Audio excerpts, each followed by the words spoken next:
I'm Laura Huang. I'm a professor of entrepreneurship at the Wharton School. I teach the MBA course in entrepreneurship. Hi, I'm Karthik Hasanagar. I'm a professor of technology and digital business at the Wharton School.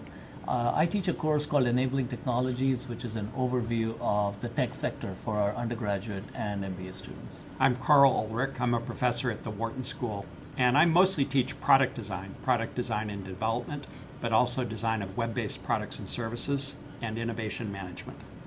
I'm Lori Rosenkopf. I'm a professor at the Wharton School. I teach classes in innovation, change, and entrepreneurial management, in the sociology of the tech sector, and in network theory. I'm Ethan Malik. I'm a professor of entrepreneurship here at Wharton, and I teach a bunch of courses on entrepreneurship. All right, well, let's see. When I was a sophomore in college, I had a summer job in Salt Lake City, and I lived in this little bungalow with a friend named Jay.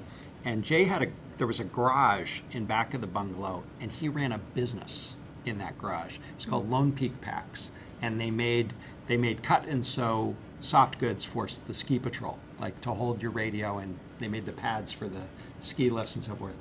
And I remember I went back into that garage the first time. I opened the door, I looked in there, and I thought, this is the coolest thing I've ever seen, because you got the fabric coming in here, and they've got machines that cut it, and then he's got finished goods over there, and there are customers who are paying him money for this stuff, and then he's got workers. I thought, wow, this is the coolest thing ever.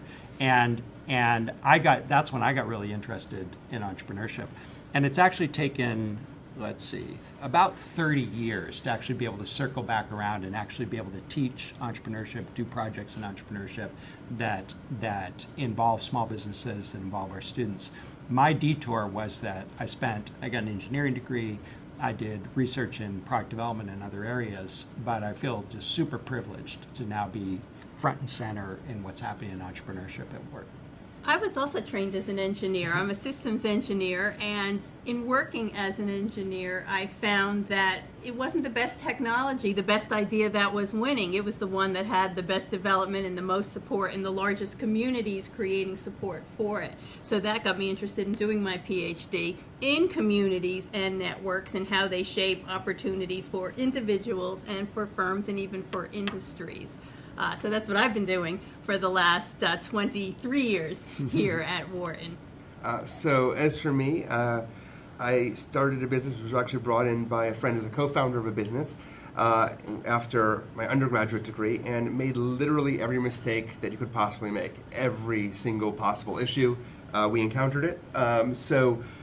From hiring issues to equity division issues to fundraising, and we were still pretty successful despite that. And that left me kind of baffled, because it felt really hard to have built a successful company, and despite all the mistakes. And I thought, I'm going to go figure out how to do this right.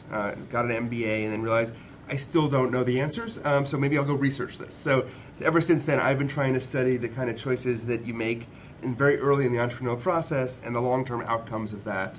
And I've become increasingly interested also in how we get more people to be entrepreneurs and innovators, because opportunities aren't equally available to everybody, yet innovation is spread out much more equally. So how do we increase the opportunity of underrepresented groups, geographies, to get a chance to do startups? And that's been my passion recently.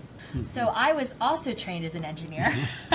I was an electrical... Who wasn't trained as an engineer? You don't have a degree in engineering? I do not have a degree in engineering. Yeah, I didn't know that. Get rid of Ethan. I know. So I have a degree in engineering. I was an electrical engineer and a biomedical engineer, and one of my first jobs was designing stents for balloon angioplasty.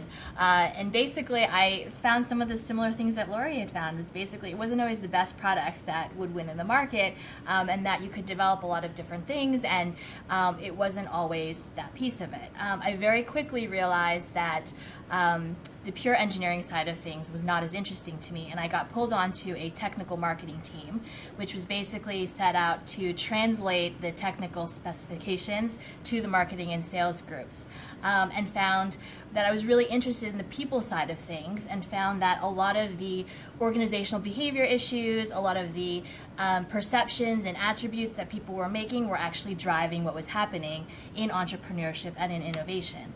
And so a lot of the things that I look at now in terms of my research is from that point of view, is from looking at what are the perceptions and attributions that people are making, what are the subtle signals and cues that are driving things. It's not always the quality of an idea.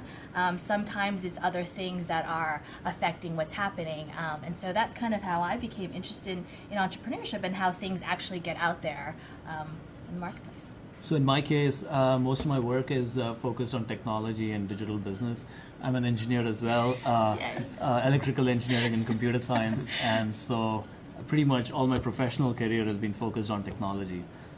My first brush with entrepreneurship was as a kid when I ran a crowdsourced or a collaborative library with my friends. So all my friends would contribute the books they had, and I would house it at my place, and they would pay a small membership fee, and they could take somebody else's book and use it over the summer. So that was my first brush. But my more serious foray into entrepreneurship was roughly about 10 years back when I co-founded a company called Yodel with a couple of undergraduate students here at Penn. And that company has grown. We have 1,000+ employees, but I learned most of the practical side of entrepreneurship through that company. And since then, I've been working with a lot of students at Penn, advising them, mentoring them, and sometimes investing in them. And so I've enjoyed that process. And this course actually takes some of that and helps scale this and makes, it's a great opportunity to engage with a larger community of entrepreneurs.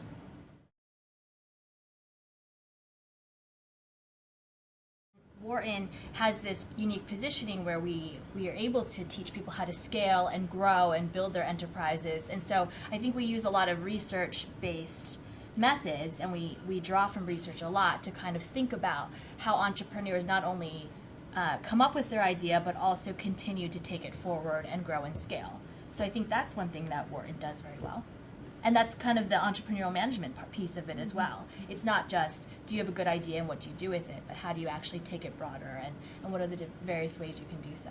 Mm-hmm. No, it's one of the things I really like about Wharton is that it does seem to find this magic blend of rigor and relevance, which is most people at Wharton are only interested in working on problems somebody cares about. And entrepreneurship is something a lot of people care about. But we don't just bring anecdote or wisdom to it. We try to bring models, data, frameworks, structure to solving problems in entrepreneurship.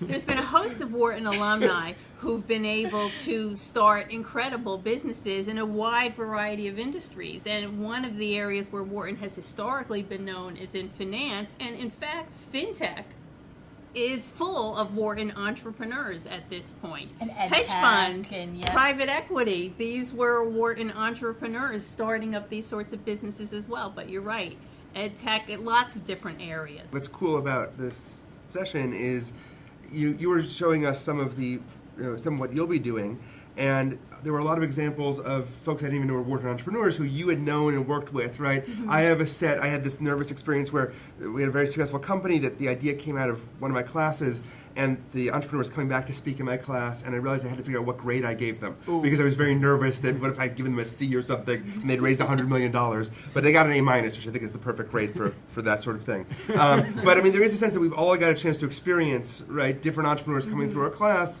Some of us have been entrepreneurs. I mean, we've lived this too, and we live it through our students on a regular basis. Mm-hmm. Yeah, I mean, it's one of the most amazing things about this job is that every September, several thousand fresh faces show up. We get to participate in their education, and then we have really a lifelong connection to the entrepreneurs. Mm-hmm. It's really an amazing thing.